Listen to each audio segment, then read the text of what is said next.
বিজেপির পতাকা তলে নবাগতদের জানাই স্বাগতম। বন্দে মাতরম।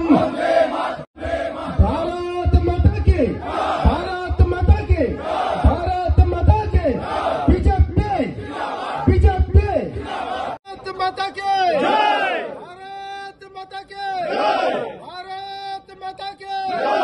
ভারতীয় জনতা পার্টির পতাকা তলে নবাগতদের জানাই স্বাগতম। নবাগতদের জানাই স্বাগতম। বিজেপির পতাকা তলে নবাগতদের জানাই স্বাগতম।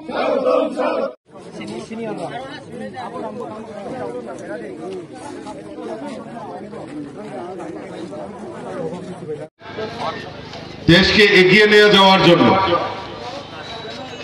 এবং আমাদের এই রাজ্যে ডাবল ইঞ্জিনের সরকার, রাজ্যের মাননীয় মুখ্যমন্ত্রী প্রফেসর ডক্টর মানিক সাহাজির নেতৃত্বের সরকার, এই ডাবল ইঞ্জিনের সরকার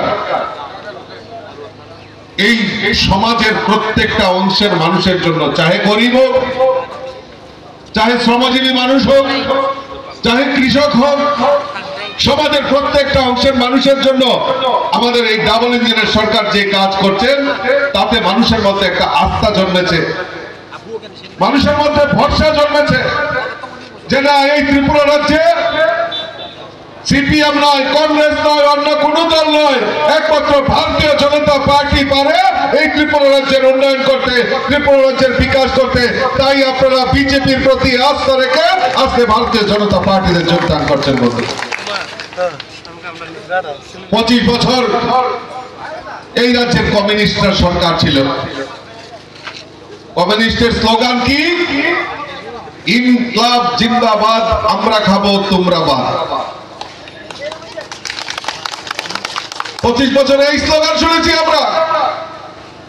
সত্যি সত্যি এলাকার এলসিএম নেতা, ডিসিএম নেতা, সিসিএম নেতা,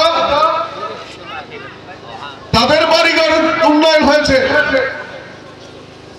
তাদের উন্নয়ন হয়েছে, কিন্তু এখানে আমার বলে এখানে যারা গরিব অংশের মানুষ অধিকাংশ বসে রয়েছে, আপনারা বুকে হাত দিয়ে বলুন তো, ওই এলসিএম, ডিসিএম, সিসিএম নেতারা এই গরিবদের টাকা আত্মসাৎ করে নিত, তাদেরকে টাকা পয়সা দিত না, তাদের জন্য কথা বলতো না। তাই তাদের স্লোগান ছিল ইনকলাব জিন্দাবাদ, আমরা খাবো তোমরা বাদ। ওই তারা খায়া নিছে, আবার গরিবের জায়গায় রয়ে গেছে।